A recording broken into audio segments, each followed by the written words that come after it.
Good evening, everyone, and welcome to our special Christmas edition. It is Christmas Eve of ACC Breakdown on Wednesday night, 8 o'clock Eastern Time, coming your way each and every Wednesday. And look at this illustrious panel blowing off some Christmas plans for just about a half hour to help us out, talk some football and bowl games. Dan Rubin to your left from BC Interruption, right there in the middle, front and center would be Joey Weaver in his Christmas Santa hat, with From the Rumble Seat and Mike McDaniel from inside the ACC. So, guys, it's always a pleasure.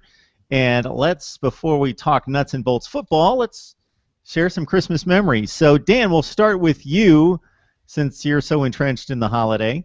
Let's discuss. Do you have any plans that stand out, or any gifts, any memories, anything that come to mind?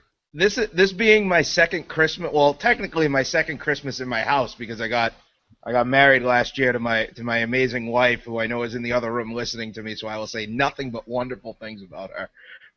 But she, growing up Jewish, I never had a Christmas tree, never had anything in my house like that. You could always tell which house was ours on the block because we're the one that didn't have any Christmas lights on the outside of it. But getting into the whole thing, it's been fun for me. So this is my second Christmas. I love doing it, and I love I'll lean sideways, the real pine tree that I got to carry up 3 flights of stairs up into our apartment, and it's fantastic. I love Christmas. I'm officially on the Christmas bandwagon.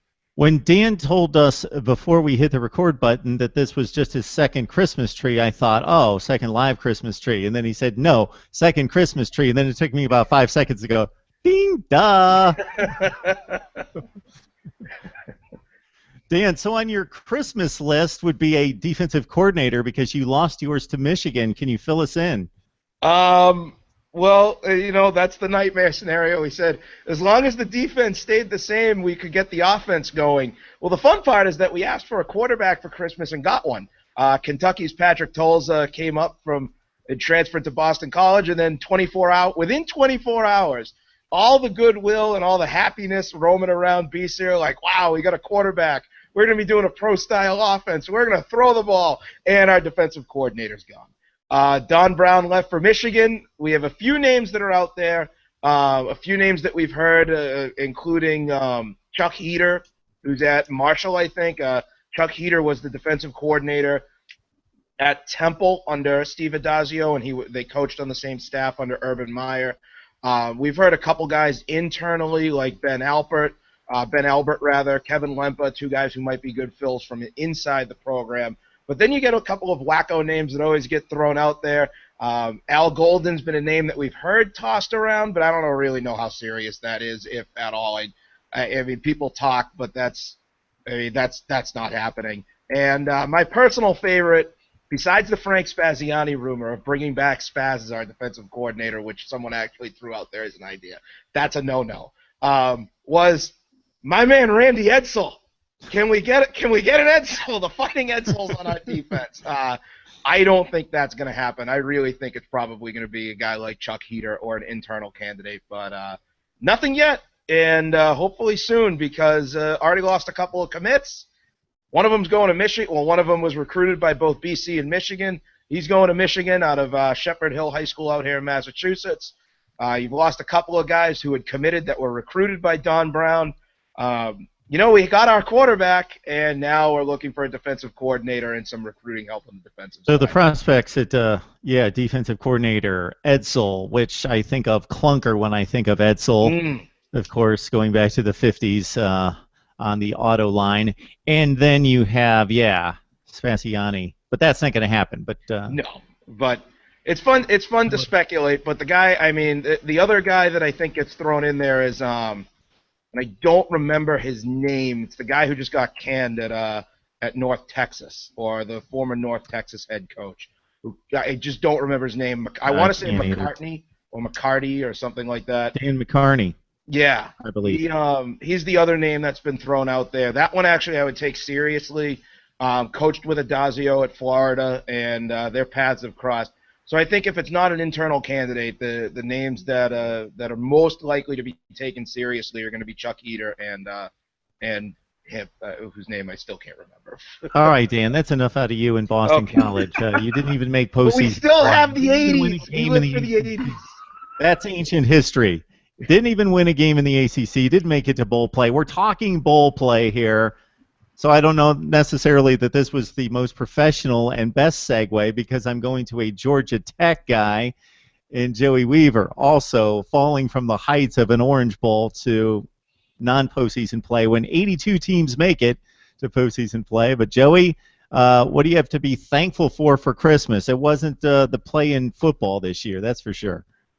You got that right, Mark. Jingle all the way to a 3-9 record and no bowl game. Never thought that would happen. Exactly. If nothing else, it sets up for a nice rebound year for Georgia Tech next year. Here's to hoping, at least. All right, Joey. Any particular bowl games you're looking to see this week? The ACC really dives into play with, let's see, 6 games between now and next Wednesday night. Yeah, there are 2 that stick out to me as particularly interesting. The first one being the Sun Bowl, so Washington State and Miami. I think that's just going to be an interesting one. Just 2 kind of high-power offensive teams and kind of average defenses. I think that could be a high-scoring, kind of fun game out in El Paso, which is kind of the midpoint between the 2 corners of the country where those teams hail from. And then you look at the other one would be Pittsburgh and Navy. I think that's going to be an interesting kind of a slugfest. Maybe not the prettiest, most high-scoring, high-octane kind of game, but should be a fun one for some football junkies out there like myself. Joey can't get any more American than the Santa hat, and then in the backdrop, of course, the stars and the stripes each and every week. Joey, it's good to see you. Thanks for jumping on board here for the first time in quite some time. Mike, let's kick it to you. Of course, Virginia Tech gets into the fray as well. Your opening thoughts on ACC's initial dive into postseason play here in the next week.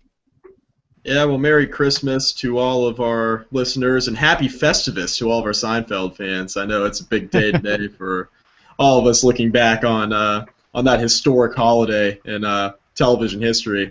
But, yeah, I'm looking forward to the Virginia Tech game. Obviously, as my alma mater, I'm hoping to see some good football there in the last game of the Frank Beamer era. But, other games I'm excited to see. What Joey stole a lot of my thunder. I mean, Miami, Washington State, for a lot of the reasons he mentioned, just the 2 offenses going head-to-head. Mike Leach and, Washington State throwing the ball around a ton as much as they do. And, can Miami protect Brad Kaya, and how will they do throwing the football as well? So there's going to be a lot of offense in that game. And I'm a big fan of the Navy and Pittsburgh game in the Military Bowl. Pittsburgh's running defense going up against a Navy offense that it seems like all they do is run, and Keenan Reynolds was a fun name to throw around there as an unlikely Heisman candidate back about a month ago. A lot of people were throwing him out a couple weeks before the ceremony as a guy that would look pretty cool going up there in his dress blues as a Navy quarterback that hasn't been a candidate from the Naval Academy in quite some time, going back to Roger Staubach. So it would have been nice to see him up there, but he's as good as advertised, so seeing him perform in his final college game against a very good Pittsburgh defense is another game I'm looking forward to. Dan, I just ranked these games in terms of my watchability. So, number 1, and it may waver a little bit with number 2 because of the quarterback situation at Baylor going with the 3rd stringer. North Carolina-Baylor, I think that's a marquee matchup if you just look at rankings and records. But again, the Baylor situation on offense very much compromised. So I may go to number 2, and that's Miami and Washington. I think that's going to be Washington State. I think that's going to be a tremendous football game. 2 potentially high-powered offenses, and Washington State, a much different team with Luke Falk at quarterback, a kid who led them to what would have been a game-winning field goal that was missed against Stanford, one of the top 5 or 10 teams in the country. And Washington State also beat Oregon in overtime. They beat Arizona. They won some pretty substantial games in going 8-4. Number 3, I got North Carolina and Mississippi State. I think that'll be a decent game. Another ACC-SEC matchup that I like to see there. Duke and Indiana at 4. I know that Pitt and Navy probably better football teams, almost decidedly better football teams than my 4th place finish with Duke and Indiana, but a slight nod for me in seeing a couple Power 5 teams go at it. And then Virginia Tech and Tulsa. I'm sorry, Mike. Tulsa, I can't get excited about seeing the Golden Hurricane, but Neither can I, so it's okay. Hopefully that helps Frank Beamer end his illustrious career with a victory in facing a Golden Hurricane team that's much improved from being in the abyss the last couple of years, but still not very good. So, Dan, out of these matchups, who do you like? You know what? First of all, I think the game that's not getting enough love is that Indiana-Duke game, the Pinstripe Bowl. It's a great venue. I love it. I mean, BC went there last year in terms of the Pinstripe Bowl in New York City. There's something about playing in New York City that for teams, especially teams that carry weight with their name just in general. I know Indiana-Duke, if it were being played at Madison Square Garden with a basketball matchup, would probably be a better marquee. But there's something about playing in New York City. Boston College and Penn State had it last year. You show up, the alumni bases turn out because New York is the most accessible place on the planet. It's a great place to watch, to go for a game. The tailgate situation is actually really good. BC fans there last year loved it, and it's a fantastic venue for a game. A little dicey at times on the sight lines because Yankee Stadium was built by somebody who wanted to fit as many expensive seats as possible into there, as opposed to maybe giving consideration for the sight lines. But it's a fantastic place to watch a game, and I think it's an underrated game too with Indiana and Duke. So I'm really pulling for that one, and I don't know if you want me to rattle down my winners or not, but I think that's a game that the ACC has a very good chance at winning, and I think with everyone else too, I'm kind of along in with the Sun Bowl on that Miami-Washington State game. That's gonna be a fun game to watch. Hang on, Dan. If people get your picks like halfway through the show, then they're gonna gone. tune out. They've gotten Dan's pick. They got them. They're grabbing their wallet and they're gone.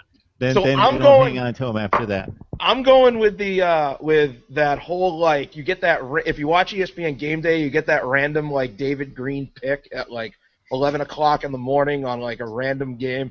That's what I'm going for. I give that early pick, and then later I'll put on the headgear.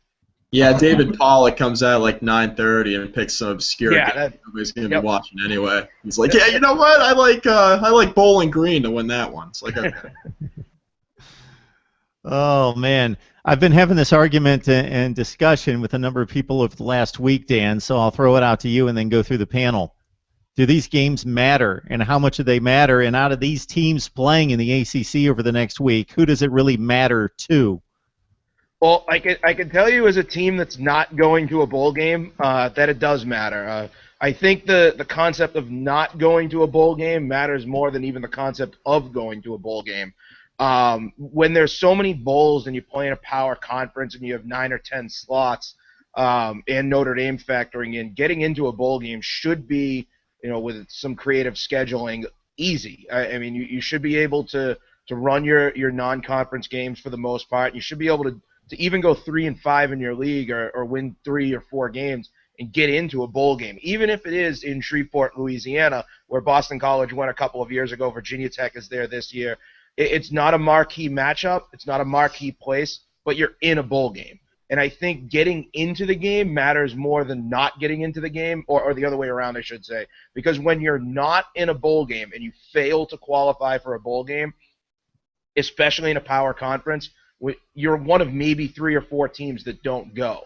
And I can tell you from that extent, it does a damage to your fan base's psyche. I know that Boston College fans had a terrible time dealing with their offense all year long. There was something about the fact that you say, we missed a bowl game because the offense was bad. The defense was the best defense in the country, and we're not going to a bowl game. That last part of the statement is something that really hurts the fan base's psyche and makes you desperate the next year to say, if we don't go to a bowl game at the very least next year, should there be wholesale changes in the program? And I think that is where, I know Joey probably talked about it from a Georgia Tech perspective because they fell off a lot further than we did. But it really hurts when you're not in a game. Joey, hang on 2 seconds. I want to challenge Dan on one thing. Did you actually have the best? I know statistically you had the best defense in the country. Do you believe that Boston College had the best defense in the country? Yes, because that offense was that bad. And when you're talking about the fact that you managed to give up that little offense and you were on the field that much, Oh my God, that defense! If you had to watch it, to force 3 and outs and then go right back on the field 30 seconds later, oh, it was painful. Thank Okay. God for that defense. I thought the internet for a second was telling you that Mark's right. Freeze. Shut up. Stop right there. I have every respect in the world for Boston College and what they did defensively. I just don't think it's quite the best defense in the country. Realistically, statistically, I know that it is.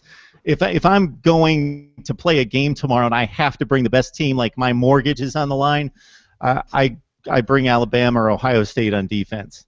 I'd bring BC, but if that means I got to take the offense, then I'm just giving you the keys and walking. No, we wouldn't do that. Take them. They're all yours. Joey, like Dan just described, the bowl games have diminished significantly just because of the sheer number of them. Where I'm throwing out a number, 30 years ago, you at least had to make a top 25 in regards to bowls, so you had about 50 teams making bowls. Now you up it to 82, and you're really reaching to the bottom of these leagues. But still, I find them significant because I don't know why people say they're exhibitions and they're insignificant when there are a number of teams that are participating in these bowls that just a few weeks ago were like 6-4. So they had already qualified for a bowl, and you're telling me that those last 2 games of the season were more significant than playing on a showcase when, if you want to watch college football, right now, you're watching Appalachian, Georgia Southern, and I can't remember who they're playing, but you're watching that game. So unless you're one of the very top elite teams in the country who get the spotlight on a Saturday night on CBS or ABC or ESPN, you're always competing with 15, 18 other games on television. This is the one time that you play in front of the nation exclusively. Yeah, that's very true. These games are designed not to have a whole lot of TV competition, and so when you're on that national TV, as I think 90% of these bowl games are on national television, just on ESPN, I mean, you're talking about you've got the stage. The stage is yours. You know, you get to show what you've got. Now, what I would say is I think that I'm kind of with Dan and a lot of others that, you know, you talk about like the bottom 80% of these bowl games. You know, maybe if there's 40 bowl games, probably all but 8 or 10 of them, I wouldn't look too hard at the result. You are talking about a time of year when there's all sorts of coaching changes going on. A lot of players have one foot out the door going towards the NFL. They've already graduated. They're working towards a job. You know, they've got all sorts of things going on beyond just the normal routine of the football season. And so I'm just not sure how responsible it is to use the bowls as a great gauge for where different teams and conferences and programs really stand against each other. I think the results can kind of vary versus what they would in Week 7 or Week 8 of the season. Now, you start looking at those top 8 or so bowl games, and you start talking about the New Year's Six games, obviously the playoff games, and a couple of these top-tier bowl games, you know, some of your ACC 2 versus Big Ten 1 type of games, and those are the ones where I'd start looking at, all right, maybe we can learn a little something because these players are still motivated by the results and everything else. And so that's kind of what I would do, and I completely agree with Dan that it's at this day and age, it's for the most part, it's going to be more important making a bowl game or not versus which bowl game and whether you win. Because, again, if you're not making one of those top 8 to 10 bowl games, you know, you kind of have to dig back in the annals to try and remember which one you made, and then, you know, thinking, oh, yeah, it was like that one game in Shreveport that we lost to Air Force, you know, in 2010. It's like, well, you know, whatever. But what you did get out of that was a few weeks of practice. You got a little bit of national exposure, like you said. And for Georgia Tech fans in particular, I'll tell you that, I mean, we were very much starting to take making a bowl game every year for granted. I mean, this is the first year since I was in, like, first grade that Georgia Tech did not make a bowl game. And so, obviously, there's a little bit of a shock to the system where at this time of year, normally, at the worst, we're sitting here talking about the Beef O'Brady's Bowl or something like that, whereas now we're talking about signing day and next season. And so I think at the end of the day, unless you're in one of those very top-tier bowl games, really the biggest part is making it to a bowl game. And then beyond that, it's getting the practice and some of the benefits that kind of come alongside that. So Joey's calling me irresponsible for ranking teams and rating teams based on bowl results, but I'll make my defense in just a second. Mike, your thoughts about bowl play? Yeah, I mean, I agree with both of these guys. Making a bowl game definitely matters, and the one spin I'm going to take on that's a little bit different is that it's pretty big for recruiting. And when you take into account even the smaller bowl games, like you have a couple 5 and 7 teams this year that made bowl games, we can talk. That's a whole other subject. We can talk about, whether or not that compromises the integrity of college football. 6 wins really matters. You know what I'm. We've talked about that at length, but it gets to a point where even if you're in one of those bowl games, it doesn't essentially matter to the rest of the country. It might still matter to recruiting, especially if you've had a down year and you're at a smaller school where you're saying, hey, you know what, we're not maybe recruiting some of the top-ranked players, but we can still use it as a recruiting tool. Hey, you can still make a bowl game, you can play on national TV and get exposure. Because, look, for some of these players, small school, big school, it doesn't matter. For a lot of these guys, they just want to get that national exposure to have a chance to potentially play at the next level. So I think that's a big part of it. It's a big recruiting tool when you make a bowl game, and more importantly, when you win the bowl game that you're in, no matter what it is.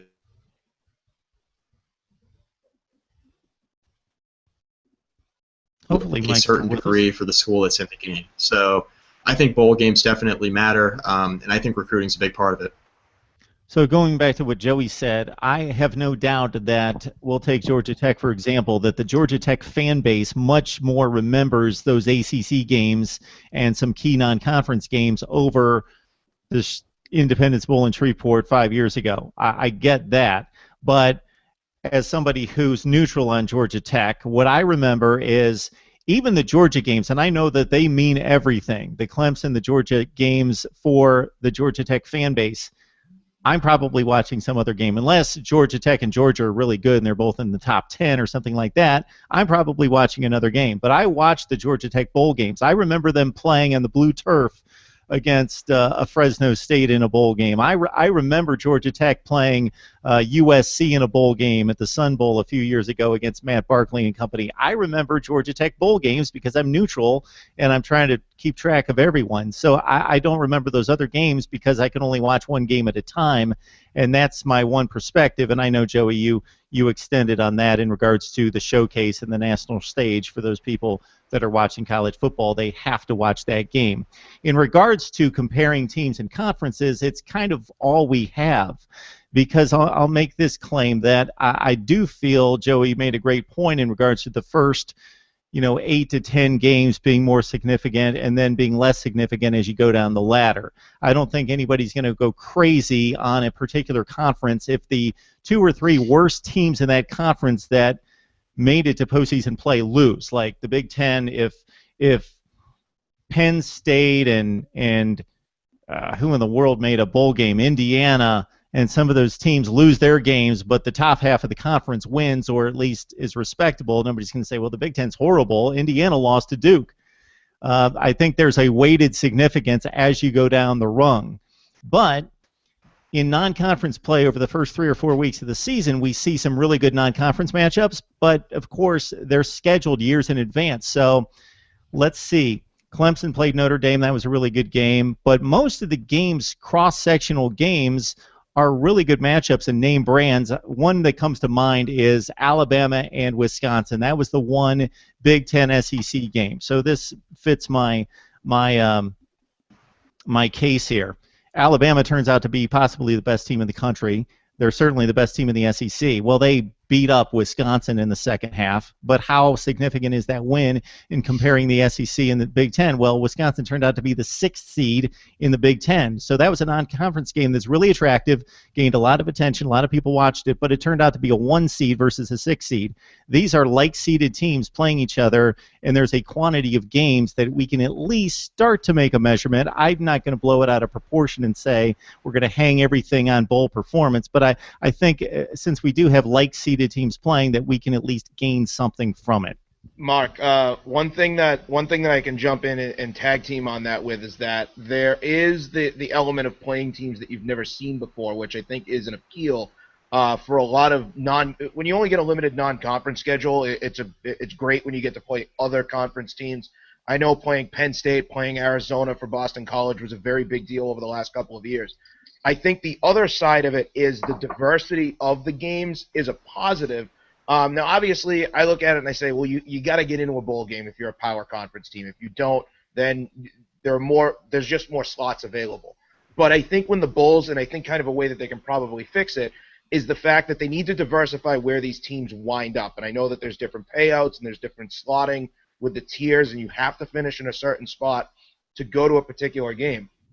But from 1999 through 2010, Boston College went to a bowl game every year, and I'm drawing off my own experience on this. They went to San Francisco 3 times. They played back-to-back years in 2009 and 2010 in San Francisco. It was the Insight. It was under 3 different names too.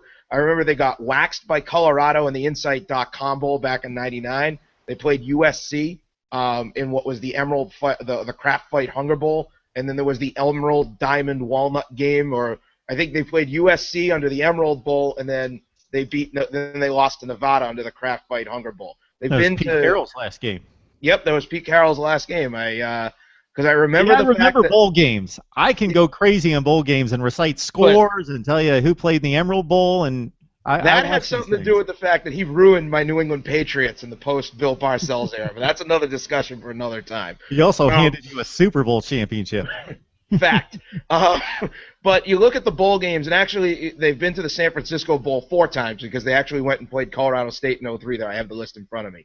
But in a 12-year span or 11-year span, when you go to San Francisco half the time, and then the other couple of times you're going down to Charlotte in the Meineke car, or to the Motor City Bowl a couple times, and you're going to the same bowls, there is something of a weariness that you get into a bowl game and you stop caring about them because you're going to play some MAC team, or if you're a power conference team and you finish 8-4, and you go to a game and play a team that went 7-5 in the Mid-American Conference and you beat them, okay, great, it just gave me one more chance to see my guys.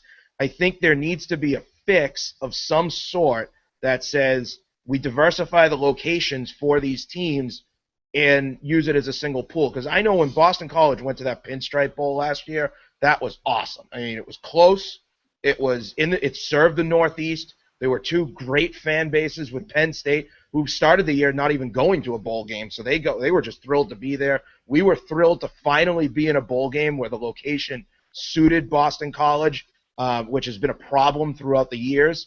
And I think if they can look at that and maybe figure out a way to keep it interesting, sending a 5-7 team to a bowl game won't matter.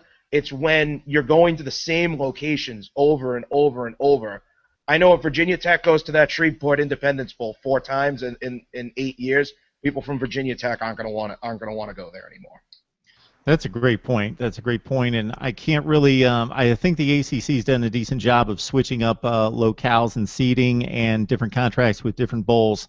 I know that this works for the SEC and the Big Ten. They have, since the early '90s, have had the Capital One/Citrus and the Outback locked down, Big Ten and SEC, and we've seen repeated matchups, but it seems to still work and draw ratings and do just fine. So why don't we run through these games and get your picks, and if you got any analysis to add, I will be waiting with bated breath.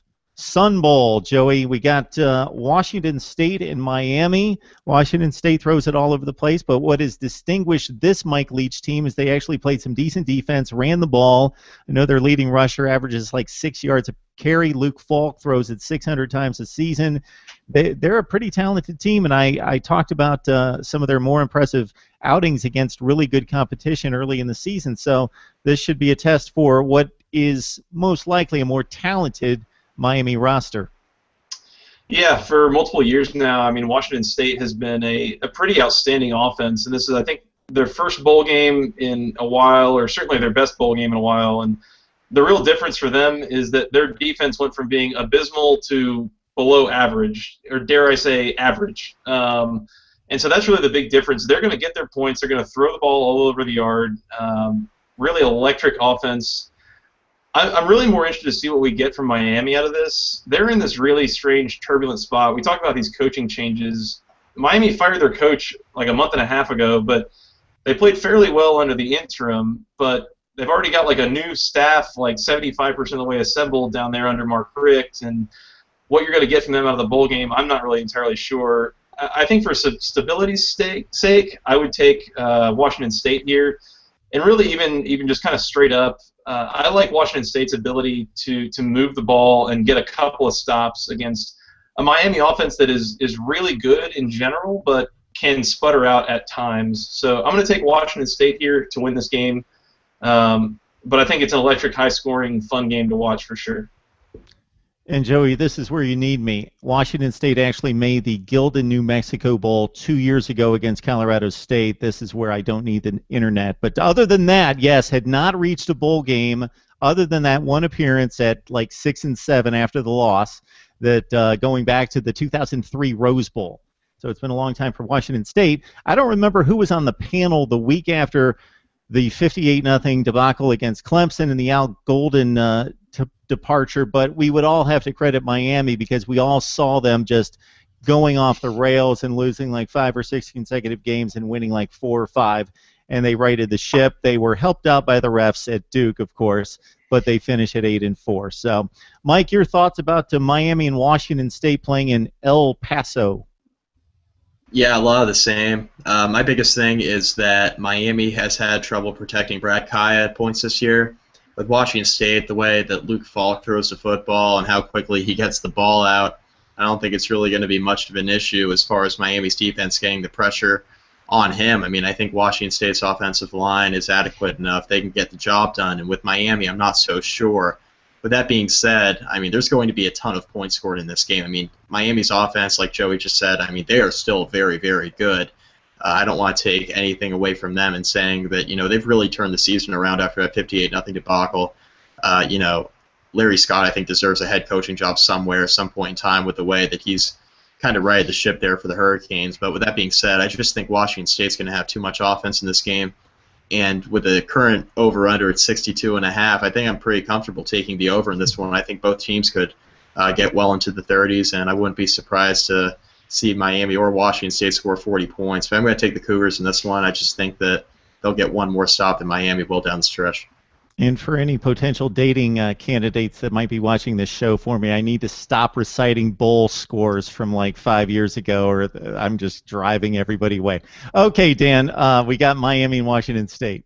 I'm gonna go with Washington State too, if only because everyone else is taking Washington State, and I don't want to be different. No, I think Luke Falk is a great quarterback as a sophomore. He threw 4,300 yards this year, 36 touchdowns. He didn't throw 10 interceptions.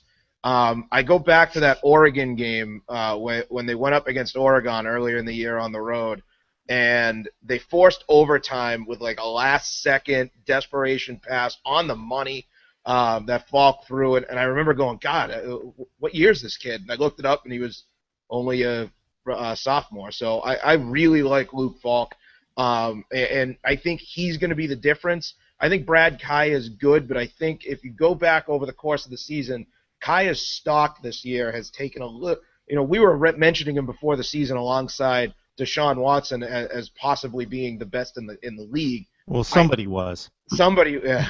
Gee, I wonder who that was. But we were touting him at least as one of the top 3 quarterbacks in the league, and I still think he's one of the top 3. But I think Luke Falk is so much more complete at this point. Kaya had the concussion. I think there's a little bit of a disconnect that I think Washington State doesn't have. So I think when you're chucking the ball and you're looking at all the points that could be scored, I'm still taking the over, but Washington State's going to come away with a victory in this one. Dan, you've already waxed poetic about the merits of the Pinstripe Bowl, so I'm going to ask for a pick between Indiana and Duke. Oh, it's gonna be Duke. I'm taking Duke. This is the who hasn't been to a bowl game in forever bowl. I know Duke's been the last couple of years to a bowl game, but when was the last time Indiana was in a bowl game? That's serious. They've made one bowl game, 2007, since 1993. Yeah, this is the we're happy to be here bowl, and I think Duke's going to win this. That and I really hope that they somehow get Dick Vitale on the air for this game with basketball. Like, yeah, it's a heck of a basketball matchup. Yeah, get him in there. Night, I can see it now. Yeah, get him in there so that if Duke versus Indiana, that he just loses his marbles in a football broadcast booth. It would be great. All right, Joey, any thoughts on the Blue Devils and the Hoosiers, a little Big Ten ACC matchup, the only one of the postseason? So before we get to that, I just want to say that you remind me of kind of what my fiance told me around fantasy football draft time this year, which is I am an invaluable resource to have next to the computer because I am, quote, faster than Google. So you're not alone, trust me. As far as Indiana and Duke, I think this is kind of an interesting sort of dichotomy here where Indiana's got a real good offense, Duke's got a real good defense, and neither one really has a great version of the other. I think the big thing to note here is that Duke is going to be without Jeremy Cash on defense. I believe he's out rehabbing an injury before the NFL Combine and Draft. I'm going to take Indiana here purely because their offense can score enough points. They've done a really good job this year running the football and getting into the end zone, and so I think that's the big difference here.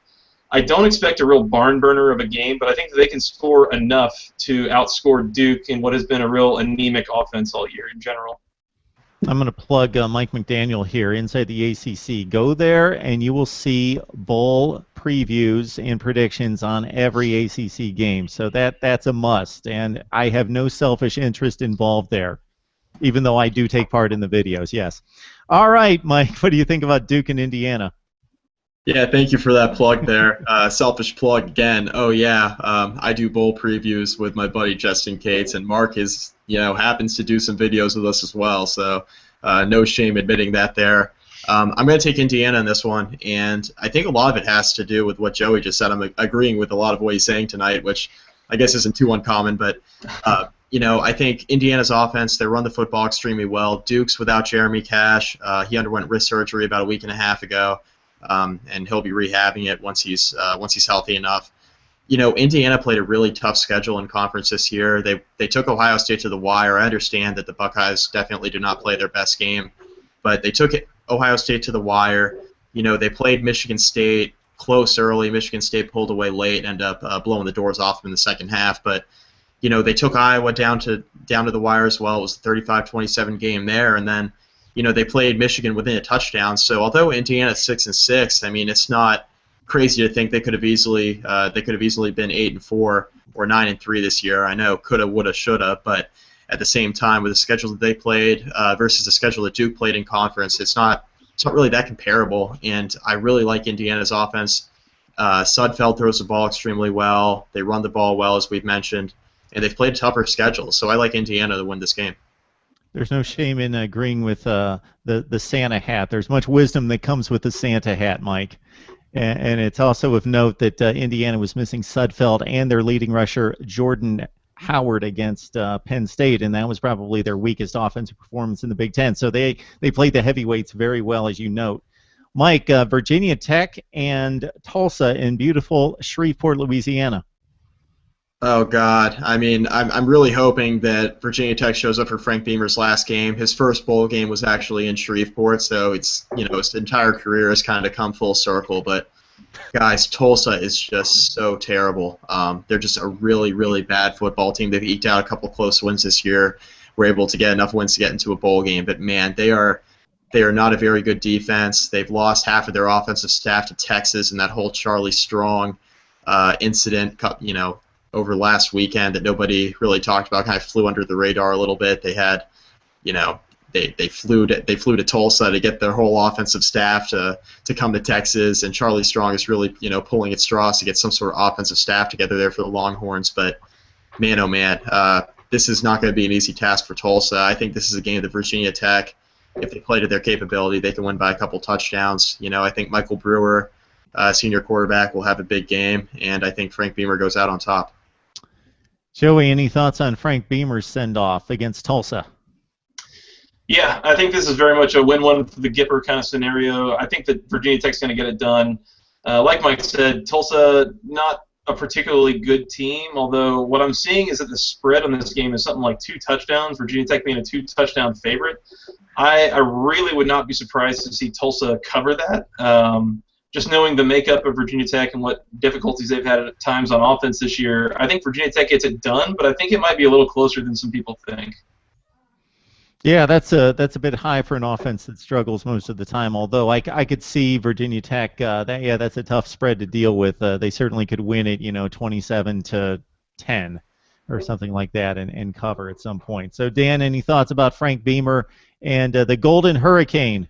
Well, Tulsa, so shockingly, Tulsa, despite despite being a bad football team, managed to score 20 points in every game they played, I think, except for one. I remember they lost to East Carolina 30. They scored, I think, 14 points and lost. I distinctly remember that because they didn't cover the spread, and one of my friends had them covering the spread, and or they didn't cover the spread, and it was a tight spread, and he was not happy about that. Him and Bovada had a falling out after that. We'll leave it at that. I think Tulsa is perfectly capable of scoring a lot of points. Virginia Tech has a good defense, but I think Tulsa could, rattle them a little bit. But Tulsa also played 3 games against teams that combined for 5 wins, one of which was Central Florida, one of which was Tulane, and one of which was SMU. It's amazing how the American, the top of the conference, was so good, and the bottom of the conference probably could have been relegated to the FCS by the end of the year. So I'm still taking Virginia Tech, but I'm with Joey. I think Tulsa might cover this one, and I don't feel confident. But win one for the Gipper. Look, I've dumped on Frank Beamer for the last 3-4 years. I'd say let him go out, win this one, go into the sunset a winner. Nobody's going to think any less of him as a coach, even if they lose. But they're not going to lose.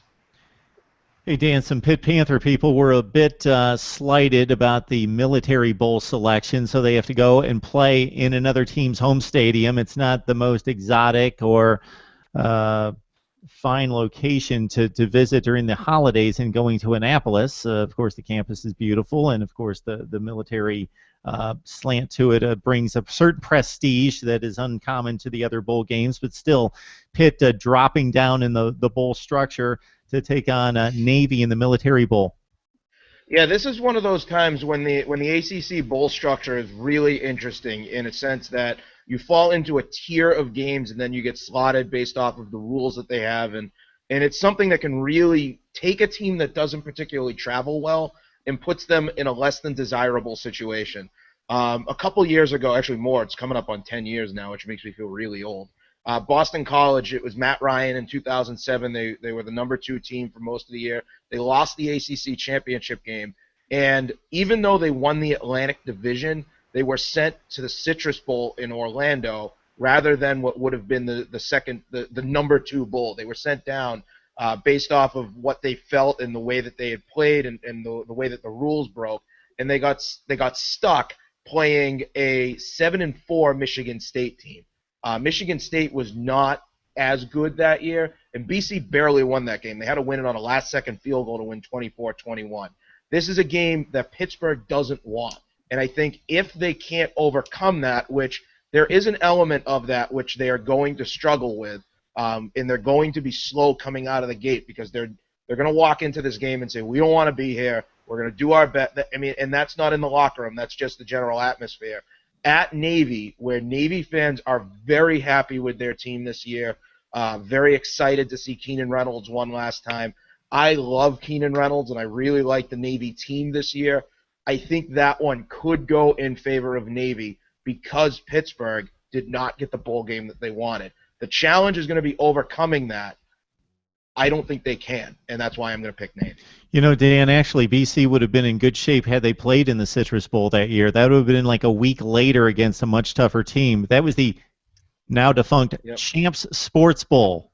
Yep, right. That was State. And that was it. You remember who the starting quarterback for Michigan State was? Brian Hoyer. That's right. The backup, the saddest quarterback carousel in the history of the NFL winner, Brian Hoyer. But at one point, he was the understudy and the second best quarterback in the league because he was playing behind Tom Brady. All right, we're done with that. Let's move on.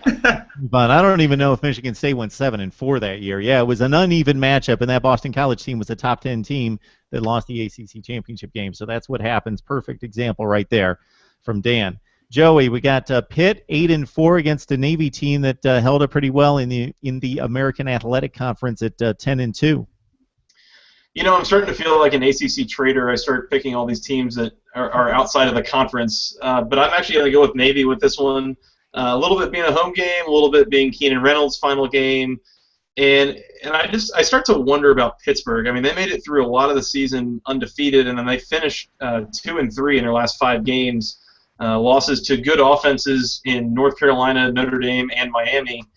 And one of the things that I fall back on is that they needed a school record field goal with less than a minute in the game to win against Georgia Tech. And, you know, if you're a Georgia Tech fan, you might want to turn the speakers off here for a second. But Navy does what Georgia Tech does. They just do it a lot better this year. Frankly, Navy was a better offense, and they played at least as well, if not a little better at times on defense as well. And so I kind of compare it to that game, and it's the same thing. It was a road game for Pittsburgh in Atlanta. This is a road game for Pittsburgh in Annapolis. And so a lot of reasons for me. Again, like I said earlier, I think this is a bit of a slugfest, not a particularly pretty, easy on the eyes kind of game, but I do think Navy gets it done, and I think that Pittsburgh's going to struggle to take down Keenan Reynolds in his finale here. Navy beat a pretty good Memphis team that spent some time in the top 15 in the country, and their only losses to Notre Dame and to Houston. All right, Mike, what do you think about the Panthers at 8-4 taking on Navy? Yeah, so with Pittsburgh, I'm going to have to agree with what the guys have been saying. I just don't think the Panthers are just excited to be in this bowl game. I don't think their fans are excited to be in this bowl game. There's a letdown among the players and the coaching staff that they'll never admit. But I think we're going to see some of that rub off on game day, because I just think that Navy is a team that plays under structure.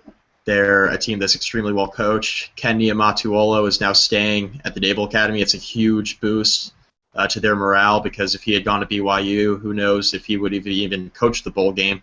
So he'll be there. Keenan Reynolds' last game. It's a de facto home game in their stadium. For all those reasons, I like Navy, and I actually like Navy to win this game by a couple touchdowns, guys. I think they're able to pull away. Pittsburgh has been a tough offense to kind of figure out.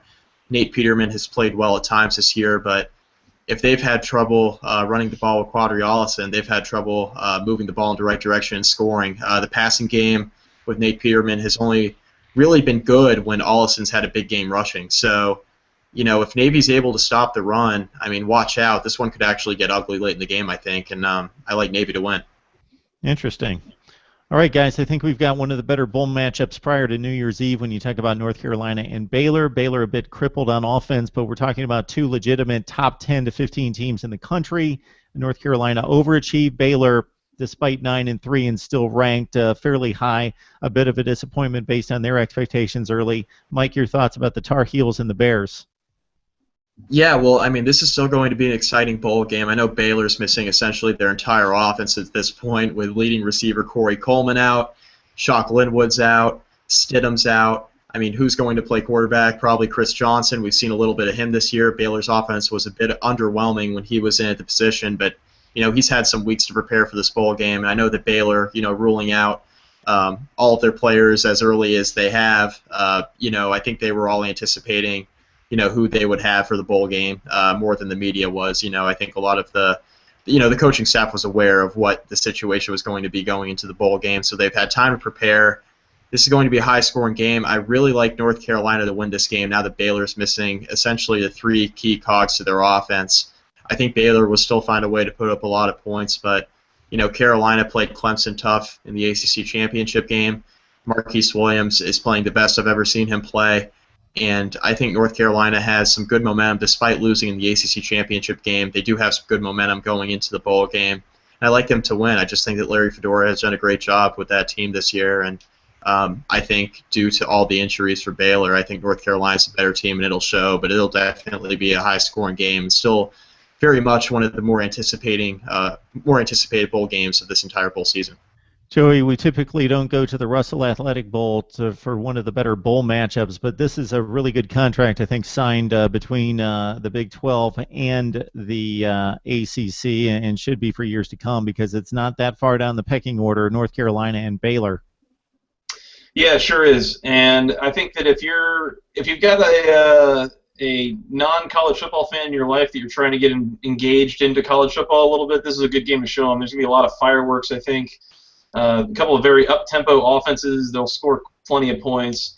At this point, I think Baylor's being a little overrated. considering their quarterback situation. They're not going to have Corey Coleman, All-American wide receiver. They're having injuries all over the field. And meanwhile, North Carolina looks legit. They are for real. They gave Clemson all they could handle in Charlotte, which I think was a little more than people were kind of expecting from the Tar Heels. And so I think that North Carolina very well could run away with this one. I'm looking at this one almost like this is going to be like a 2-touchdown win for the Tar Heels. All right, Dan. The Tar Heels came within a bad call, maybe, or a offsides penalty of having a chance to win the ACC championship game, and would be in a much different place. But the Tar Heels come in with only 2 losses, taking on Baylor. Yeah, and I'm going to go with the guys and just say I think North Carolina's on this one, and there's a couple reasons for it. I think when you look at the matchup and you're kind of thinking about what do they have left to play for, the national stage playing against a good team, Marquise Williams is in his last game. He's going out there, and he has a chance to try and make some waves with the NFL scouts that will be watching, just to elevate his stature, elevate his profile. Baylor really has nothing to gain or lose out of this game. They finished 3rd. It'd be great for them to get to the 10-win mark for them as a program, but at the same time, they don't need to win or lose this game to set anything going for the offseason. North Carolina, this is a chance to leave a legacy, to leave a mark, to leave that lasting impression that you get from watching your guys play in that final game in a bowl game. Baylor returns everybody next year. Even if Seth Russell doesn't wind up playing, they get all those major pieces back. If he'll be playing, I assume he'll be playing next year. Just maybe not trying to run over defenders by lowering his head. But those guys, those will all be back, and Baylor is still going to have high expectations next year. It's not the end of the road. It is for North Carolina, at least for this era. So I'm going to take the Tar Heels.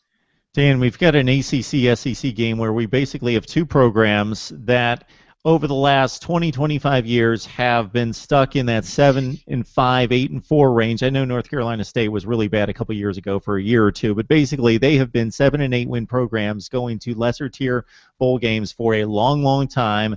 You're probably looking at the 6th or 7th best team in the SEC taking on the, what do you think, the 5th or 6th best team in the ACC, something in that range, and we got North Carolina State against Mississippi State. 2 really good quarterbacks in this one, though. Yep, Dak Prescott against Jacoby Brissett is a fantastic matchup. I think this is going to be a really good overall game for people to tune into. This will be one of those football purist matchups where you watch teams that are good, not great. Each one is significantly flawed, but at the same time can play well enough to get into a bowl game. Mississippi State only went 4-4 in the SEC. They finished, I think, 3rd up from the bucket in the SEC West, which is there is nothing to snout at when you go 4-4 in the SEC. NC State, I like them. I feel like NC State gets a tough draw because of the non-conference cupcake schedule. But I like them. I like NC State. I don't think they're going to win this game, but I'm excited to see it. I'm excited to watch this game. I think this is one of those where if you're looking for, it's like when you're flipping the channels on TV and you come across a movie that's like, you know what, that's a good movie. It's not great, but if there's nothing else on TV, I'll be happy to watch it because I know I'm going to be entertained and walk away satisfied. One of those like Super Trooper movies that you've seen 1,000 times, or one of those like it's a good bad movie. I think that's the way Bloodsport. That's the way I'm going with this. Where I think NC State, Mississippi State is going to be a good bad game. It's not going to be the best game. It's not going to be the worst game, but it's going to be one that if you watch it and invest a couple of hours, you'll be pretty satisfied. Dan has made up a game for us. We pick the game, and then we come up with a comparable movie selection for it. We got to do this. I'm all in on that. I love that idea. Mississippi State losing to Alabama, LSU, Ole Miss, and Texas A&M, and being 8-4. That's not a whole lot of shame in that. Joey, we got to the Wolfpack and the Bulldogs, and I would definitely go along with what Dan has to say. I'd like to see this game. Especially if you like athletic quarterbacks, I mean, this is the game for you between Brissett and Prescott. This should be a fun matchup to watch.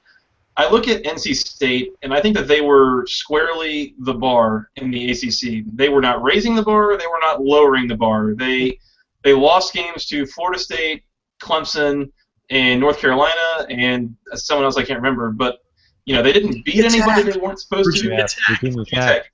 Thank you. You're welcome. They did not beat anybody they weren't supposed to. They did not lose to anybody they weren't supposed to. I mean, they were the definition of average in the ACC. And yet, I think I'm going to be the contrarian here. I think we need somebody to kind of mix it up a little bit. So I'm actually going to take NC State to win this game. You're talking about nearly a home game for the Wolfpack, kind of just around the corner from their place. I wonder about motivation for Mississippi State. Again, a year ago, they were in the Orange Bowl with Georgia Tech. They were a #1 team at one point in the season. Now they're all the way down to 8-4 and playing in the Belk Bowl in Charlotte. You wonder about motivation for them. You wonder if Dak Prescott has his eye on the NFL draft already, type of thing like this. So I think NC State's ability to throw the ball down the field is going to be key to beating up on Mississippi State, and I think they get it done, if only just for the sake of being different. Joey hits on a good point here. So we're running through 6 games, and if you look at probabilities, 2 of these games are going to be an upset. That's what typically happens. About a third of the games are upset. So if you're conservative like me, you look at the point spreads and you're like, favorite. But you got to force yourself to pick 2 upsets out of these games because it's just going to happen. That's all there is to it. NC State and Mississippi State, Mike. Joey, I'm not falling into your trap. I'm going to go with Mississippi State. I'm not either, by the way. Yeah, of course, yeah. I like Dak Prescott. If we're going to compare this to a movie, I'm going to have to go with Along Came Polly. There were a lot of people that loved that movie, and then a lot of people who, they're like, yeah, it was just okay. Along Came Polly will leave you satisfied. Like Dan was saying, you know what, you'll turn it on at TV, and it'll take up about 2 hours of your time, and you'll walk away, and you'll be pretty happy with how it happened. And I think with this game coming up, I think, Mississippi State and NC State, you know what, I mean, this is a game that'll leave you satisfied. Dan, I agree with you. I'm going Mississippi State.